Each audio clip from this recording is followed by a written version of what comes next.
નમસ્કાર, આપ જોઈ રહ્યા છો ગુજરાતી મનપસંદ ન્યૂઝ ચેનલ ઝી 24 કલાક સવારના મોટા સમાચારો સાથે હું આપની સાથે નિધિ।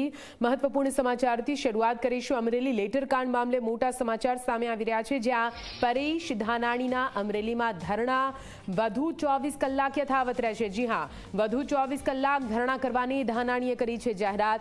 આવતીકાલે અમરેલી બંધ રાખવાની ધાનાણીની અપીલ છે।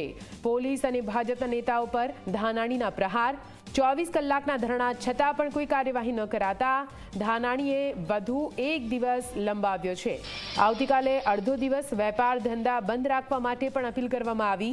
સાથે પરેશ ધાનાણીએ કહ્યું છે કે ધરણા વધારવા અરજી કરી છે, મંજૂરી મળશે।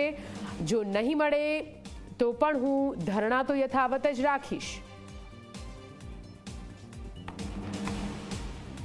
આ આંદોલનને પરિણામ સુધી આગળ ધપાવવા માટે પરેશ ધાનાણી વધુ 24 કલાક અન્નના દાણા વગર આ ધરણાને આગળ ધપાવવાની જાહેરાત કરે છે। સ્થાનિક ચૂંટાયેલા પ્રતિનિધિ અને રાજ્યના નાયબ મુખ્ય દંડક કૌશિકભાઈ વેકરિયાનો નાર્કો ટેસ્ટ કરવા માનનીય મુખ્યમંત્રીને આ સમિતિ વિનંતી કરે છે।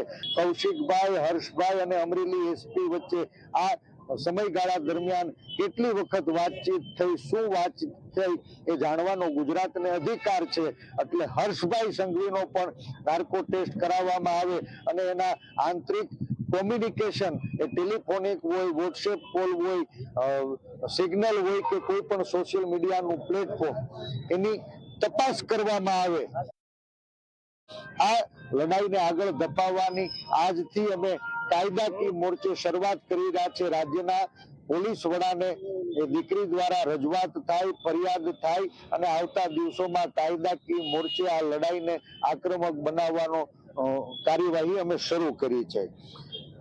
આ ધરણા વધુ 24 કલાક ચાલશે અને આવતીકાલે સવારે અમરેલીના વેપારીઓને સ્વૈચ્છિક રીતે આ દીકરી ઉપર જે અત્યાચાર થયો છે અડધો ટક બંધ પાડવાની વિનંતી કરી છે। એ અમરેલીના વેપારીઓ આવતીકાલે બપોર સુધી અમરેલી બંધ રાખી સરકારને જગાડે એવી અમે વિનંતી કરી છે। શહેર અને તાલુકા કક્ષાએ નારી સ્વાભિમાન મંચની અમે રચના કરવા જઈ રહ્યા છીએ અને આવતા દિવસોમાં નારી સ્વાભિમાન મંચ ઉપર તમામ રાજકીય આગેવાનો, સામાજિક આગેવાનો, સંસ્થાઓ જોડાય